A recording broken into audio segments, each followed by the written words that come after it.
And other bullet holes, if you leave here, what you'll notice is there's not many bullet holes on the far wall across from the dog trot, but you'll notice there's plenty of them over here. And the reason they look like cylinders cut into the wall is because basically they went in and drilled them because lead was rare, hard to come by. They wanted the bullets. You can still see a couple of them on the opposite side that have the bullets in them, but what I'm thinking is Confederates came up and were probably crouching behind this wall here and shooting at the door, and they were trying to defend themselves from inside this part of the cabin. And to what I was saying with them being ambushed from the river, you can see plenty of bullets here as well. Here's what looks to be the remnants of a lead bullet still in the wall. And you can kind of see, yeah, it's a little bit oxidized. I don't want to touch it too much because I don't want it to crumble and fall out. Before the French-Eversole family feuds, you had Major John C. Eversole, who led the 14th Kentucky Cavalry, a Union regiment in eastern Kentucky, and he was mustered out of service around May 1864, meaning he was a civilian, and targeting him was now a war crime. Well, he went back to his family's cabin, which is about a quarter-mile down this hill across the river, and on May 2nd, he and his brother, Joseph Eversole, were both just in their cabin, and a large Confederate unit came and bushwhacked them. They fired in through the windows, and the cabin now still has plenty of bullet marks. They augured them out and took the lead, but he died alongside his brother, Joseph Eversole. And it's interesting to note that at the time, family friend Irvin Eversole was actually out fighting for the same Confederate unit that killed them, and it's not known if he was at that battle, but he may have tipped them off that the major had just come home. So as near as I can tell, the Confederates might have snuck up on them from behind, and you can see bullet holes on that side of the cabin, because muskets wouldn't have had that kind of range to have stretched from across the river. But here, you've only got a couple of them. You've got one up here, and I think if that's not a rifle port, that seems to be more like just a gap in the mud that insulates them. But it probably is. We'll go to the inside and look. You can actually get up there too. This kind of looks like a rifle port though, because I mean, that's wood that's actually notched downwards. Yes. And you could shoot down from above, and if the Confederates were advancing from this angle, which is where all the bullet holes are on the side of the cabin there, I'd imagine that they would anticipate somebody trying to flank the cabin. Coal companies came in and bought up property, coal rights, from basically illiterate. Most people in this country 100 years ago were illiterate. And you wave a little bit of money in front of them, more money than they'd seen in their life, and you promise to mine the coal. You know, you're buying the coal, buying the rights to mine the coal on a broad form deed. And you promise to mine the coal, deep mine it, to take it out, you know, but the people got to keep the property and live on it, which was appealing to everybody. But as time progressed and strip mining became popular, the mining companies were taking advantage of using the broad form deed as a way to totally just strip people of all their property. You know, we own the coal, we have the right to take it by whatever means possible. The little community of Krypton in eastern Kentucky is the epicenter for the French and Eversole feud. The Eversole family, because they were land speculators who'd been here for generations, had much property around the local area. This is an old motel which they owned just outside of town. And as I pan around over here, you can still see the D. Eversole grocery owned by a 90-year-old Eversole. In fact, just behind it, you've got an old house that was owned by an Eversole. As you pan around here, you can see the old depot would have been right at the fork in those roads, and you can see the railroad over to the left. The Eversoles had hundreds of acres, and they were land speculators. So as the railroad came through, they basically were able to make a huge amount of profit. And they say, although it's mostly legend, that this is how the feud began.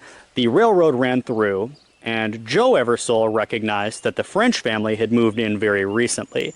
And he told them, you know, you're stealing land from these farmers and hill people, knowing full well it's worth 10 times what you're giving them because there's coal underneath it. And so apparently the Eversoles were going around telling people, don't make a deal with Fulton French. And this is supposedly the more realistic option of how the French and Eversole family feuds began. It's a possibility because they've been here there many generations, and everybody's friends. Everybody knows everybody. And when you get a family like the French, who I understand were newcomers, that's a real possibility. That's all I can say. Joe Eversole and Fulton French were both independently wealthy and respected men in the community of Hazard, Kentucky, and because of their wealth, when they got into a feud, they both decided to finance their own private armies, which engaged in a series of cat-and-mouse skirmishes leading up to the summer of 1887. Well, this eventually reached a point where neither side could continue financing these men because they were getting paid an outrageous amount of money to act more or less as mercenaries on the daily, and eventually this reached a point where they had to meet along Big Creek, and they agreed to surrender their weapons. And so, apparently, Fulton French said that he was observing Joe Eversole, who went to the home of Josiah Combs, the local judge, and retrieved some of his guns. Now, this was apparently, according to the Eversoles, just a measure to get rifles for hunting. It was, they live in eastern Kentucky, what do you want from them? They're going to need a few rifles, right? Well, because of this, the uneasy peace ended, and both sides, now having a little bit more money in their pockets from their business practices, decide to recoup their own hired guns. And in September 1887, Joe Eversole is out on the street, and he meets an itinerant preacher named Bill Gambriel. Now, Gambriel is roaming Appalachia. He's from out of town, and because he is railing against moonshine and liquor and the hill people ways of the Eversoles and the Combs and the people who've been in these hills for generations, he's seen as a supporter of the French faction. And Joe Eversole confronts him and he says, yes, I do support the French faction. I'm actually friends with Fulton French. Well, Joe Eversole throws a punch and it turns into a scuffle. Eventually, Joe Eversole pushes Bill Gambriel to the ground, and one of Joe Eversole's hired guns goes to shoot him. And it escalates, and because he's wounded on the ground, Joe Eversole, who didn't actually want to kill him, just walks up and executes this mountain preacher. Well, this escalated even further. I'd like to thank my buddy Bill Campbell for actually telling me where the assassination of Nick Combs and Joe Eversole took place.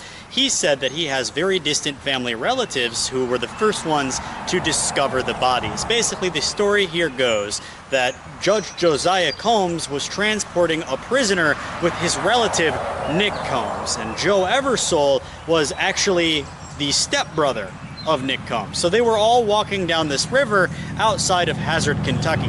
Now, at the time, there were very few roads in the area, and you would be transported along rivers. So naturally, Fulton French had set up certain men along the sides of the banks to spring an ambush. And shots rang out. The judge, the cop, and the prisoner were actually far ahead. And when they hear these shots ring out, presumably they probably ran, because the distant relatives of the Campbell family discovered the bodies right here. And it seems to be that Tom Smith also ran. And so everybody just scattered after this ambush had been sprung, and 2 men were dead right along where the rapids form up there.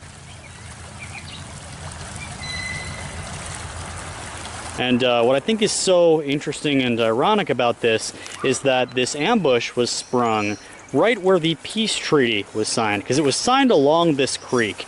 And this would have been more or less a road that you would ride your horses down to get out of town with a prisoner, as the judge was doing at the day of the assassination.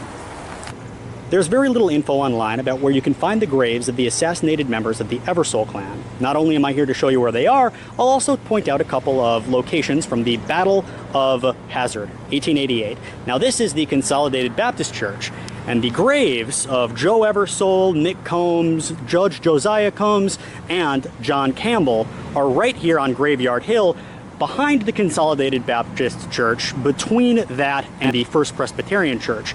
And the Battle of Hazard actually took place right around here.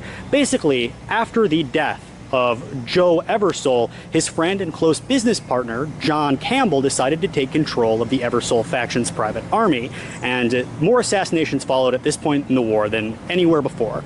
They doubled down on their use, they ambushed many people, they assassinated many people, and the French faction also doubled down on these assassinations with their use of Bad Tom Smith.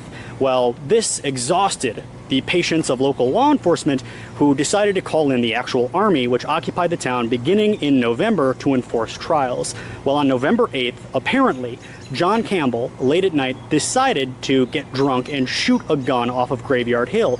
And there's also disagreement with this. It's kind of a legend because his death date is actually August 24th, but they say this happened November 8th. Someone in town thought that this was another ambush. Everybody was in the courthouse and somebody was firing from Graveyard Hill, so this guy puts his rifle through his window and shoots John Campbell dead. Well, everybody hears these shots and thinks that the battle has begun. And the French clan thinks that the Eversoles are about to invade the courthouse. The Eversoles think the French are about to flank them. So everybody freaks out and it's disarray. Eventually, the Eversole clan takes control of the courthouse. And because this is a very small town, you can basically look down from Graveyard Hill and imagine what happened. They took control of the courthouse and the French family fled over to the jail. Eventually, two members of the French family jumped out from the second story of the courthouse and made their way over to the jail, which was occupied by Fulton French and his supporters. And Bad Tom Smith actually took Graveyard Hill and was standing probably very near to the body of John Campbell, the leader of the Eversole clan, and the men that he had killed earlier, Nick Combs and Joe Eversole. And as he saw an Eversole man leaving from the jail and trying to make his way to the courthouse, he shot him dead in the street. Now, many people now are dying in the Battle of Hazard, and they exhaust their ammunition. Well, although the French clan would win the battle and force the Eversoles to leave across the river, they would not win the war because, by and large, the support of the town was on their side. The Eversoles, after all, had been living here for generations, and the French were relative newcomers, and they were hiring these hired guns and assassins and mercenaries to go out and kill the Eversoles. Again, in these family feuds, there's no good side, no bad side, because both families were doing this. Either way, the French clan was exiled to far, far away in Kentucky, and the feud would not fully end until Fulton French was killed in 1913 by Joe Eversole's son, One-Armed Harry. And buried in this cemetery is Rebel Combs. You'll remember I said earlier in the video that the Combs family married into the Eversole family, and both had been in the area for generations. And so eventually, Joseph Eversole and his friend, Nick Combs, who was also his brother-in-law, were killed, while Rebel Shade Combs took up the flame. Of course, John Campbell commanded the troops, but Rebel Shade Combs, who was probably related to Nick Combs, proposed, "I could take out Fulton French and several of his men from a position west of town along Troublesome Creek." And of course, this was agreed to by John Campbell. Well, there was a skirmish, an ambush, and Rebel Combs just barely escaped. And he would be killed years after the death of the commander of the Eversole faction in 1891 in another skirmish around here, which I have not actually read much about, but it seems to be somewhat removed from the French-Eversole War. Again, because both John Campbell and Joseph Eversole were killed in 1888, and he died in 1891. Makes me wonder what was happening out in the hills. This is the grave of Judge Josiah Combs, assassinated by French's men in 1894 for being a strong supporter of the Eversole clan. His involvement really began when Fulton French claimed that Joe Eversole had retrieved guns from his home in violation of the Peace of Big Creek in late 1887.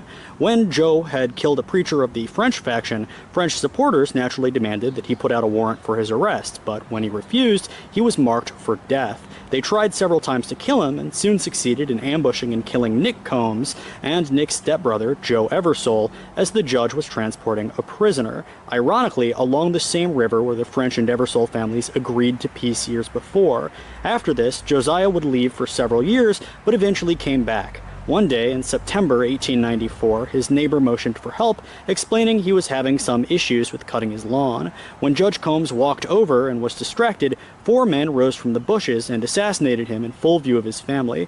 They remarked that they were blacked out by coal and plainly recognized Bad Tom Smith. The 4 assassins picked up his body, set it calmly on the front porch of his house in front of his family, and walked back to town. It was for this murder that Bad Tom Smith would hang. Weirdly, when he was executed, he claimed he hadn't shot the judge, but that he did shoot Nick Combs and Joe Eversole all the way back in 1888. We're looking now at the nearly abandoned community of Vico in eastern Kentucky, for a long time called the Coal Miners' Las Vegas. And long before the days of the railroads and the coal mines was the French-Eversole Feud. And buried here is the last man to be executed in this county, Bad Tom Smith. Now what's so interesting about Bad Tom is that he married into the Combs family, who had been in the town of Hazard, Kentucky since it was founded. And what's so interesting about that is that even though he had this family tie, the Combs and the Eversoles were good allies, he didn't have enough honor to support the Combs family. In fact, when Fulton French came to him and offered him a job as a hitman and enforcer, he took that job eagerly, and he was never convicted for any of the deaths associated with the Fulton Eversole feud. However, he was convicted for the death of Dr. Rader, Dr. Robert Rader, and on his deathbed he confessed to the killings of Joe Hurt, the ambushing and killing of Joe Eversole alongside his brother-in-law, Nick Combs, killing Joe Adkins, John McKnight, and Robert Cornett alongside Dr. Rader, and he was executed on June 28th, 1895, in front of 5,000 witnesses. The lever was thrown by the sheriff, himself a member of the Combs clan, and as he fell 6 feet, he shouted, "Save me, oh God, save me." And this would be the last hanging to ever take place in this county. And eventually, all of these assassinations, many of which were paid for by the relative newcomers brought by Fulton French, drew the ire of state and federal authorities, who were forced to actually occupy the town. After this, Fulton French and his men left for elsewhere in Kentucky, far away from the town of Hazard, and for a while, Fulton French, the patriarch of that clan, decided to start wearing around a bulletproof vest. And in 1913, probably the most perfect example of retribution occurred. He met Susan Eversole, the wife of Joseph Eversole, and this was years later in a hotel lobby. And he walked up to Susan and he said, with his bulletproof vest on, under a shirt, it was concealed, "Good morning, Mrs. Eversole." Well, he had killed her husband years before, decades before, and naturally, Susan's son, the son also of Joe Eversole, Harry, they called him One-Arm Harry because he lost his arm in childhood, drew his pistol and shot Fulton French in the spleen. And from this injury, it took him 2 years to finally succumb to an infection, killing the patriarch of the French clan, and the local judge only charged Harry Eversole a $75 fine for disturbing the peace.